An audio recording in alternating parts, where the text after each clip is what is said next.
how you went on a trip and it helped with your marriage. And I had this conversation with my cousins because we were together this weekend because we don't have a ton of family here in America. A lot of my family's still in Ireland, and we were like talking about what we remember growing up, and it was just most of the memories were from vacations we took together as a family Correct. that we were fortunate enough to be together. And sort of that just it forces you to create memories, and Yeah. like that's such a big part of your life, and it's such a big part of relationships too. Yeah, hence the reason why Zoom will not replace human interaction. It Yeah. just won't. You can't hug Zoom. I guess you could, but it's not going to feel good. You don't get to smell the person and bring back those memories, and cooking together and all that stuff that comes from it. But you're right. Think about all the photo albums that are out there. What are they pictures of? Yeah. They're not pictures of your office. Hey, here's my keyboard. Check out this exciting office I got. No, it's all the times you did something together. Yeah, exactly. And you mentioned Cuba, and you Yeah. mentioned, and I spent time with you on Ama Waterways cruise a few years Yes. ago too. Yeah, and I met Yes. your husband. Yeah, I was lucky enough to meet you guys. I I loved mean, that. do you have any other trips or any memories that stand out? Do you remember the first time you were on a family vacation, or do you remember? Is there anything specific in your mind when you sort of go through the photo albums that Mm, really sticks out to you that are special memories? yeah, I mean, my Jackson Hole trip with my husband was definitely very special. It was in the beginning of me getting into the industry. We did not use a travel advisor. My husband was the travel advisor, but it worked out great. I really learned to appreciate travel advisors after that. We had a nice place that we stayed, but I'm pretty sure somebody else could have done a better job. When I was a kid, we would go to Cocoa Beach, and my parents did not have a lot of money. And so Cocoa Beach is right here, 45 minutes away from our home, but they would rent. Now, if I were to go back to it, I probably would not even step foot in the parking lot, much less lay on the bed of this place. But yeah, it was just like in our bathing suits all day long, sun kissed babies out there, and parents, smoking cigarettes and drinking gin and Yeah. tonics, and the kids playing in the pool together and the barbecue going. It was a drunk fest, I'm sure of it. But those bring back really great memories. And then, my Cuba trip was amazing, but the trip that I took after that is where I really learned the most. And I'm not sure if I've shared this story with you or not, Dan, but I'd gone to Cuba for a week on land, where it's not as comfortable as being on a ship where you get to go back to your nice, comfy cabin. And in Cuba, you tend to just like leave everything of value because you want them to have whatever you have. So I left like every stitch of clothing that I could have that I made sense. I left everything, right?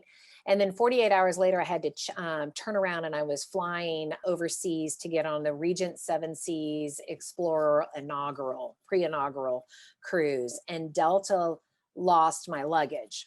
And so I had like $3,000 worth of brand new clothes because I'm going to be super cute in San Tropez. And, this is a big trip. And Delta never found my luggage the entire time I was on this ship.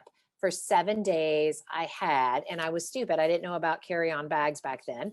I had a pair of shorts. Thankfully, I packed my bathing suit and a pair of shorts, and I always have my makeup with me in my bag, in my purse, and I had a pair of capris on. So I literally had one pair of shorts, one pair of capris, two tops, a bathing suit, a cover up, and my makeup for an entire week. Flip-flops and wedges for an entire week.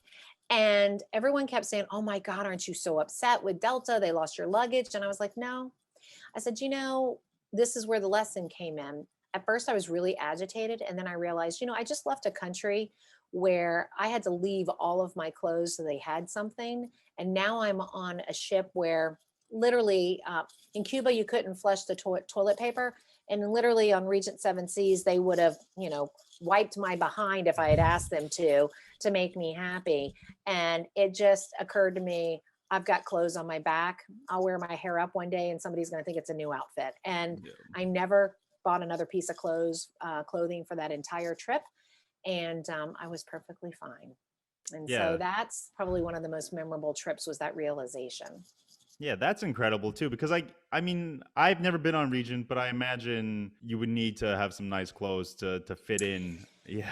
Yeah, and it was an industry event, so nobody really cared. I just walked around going, "Sorry, I have no clothes." It was kind of like everyone knew who Jen was. Anyway, I tend to make a splash when I show up, but yeah, they were like, "Oh my God, you can borrow one of my shirts." I'm like, you know what? Nope, I wore the wedges with the shorts and this top yesterday for dinner. Now it's going to be the capris and the flats and the other top. And I wore my hair up one day, and people thought it was, and nobody cared. Nobody really cared.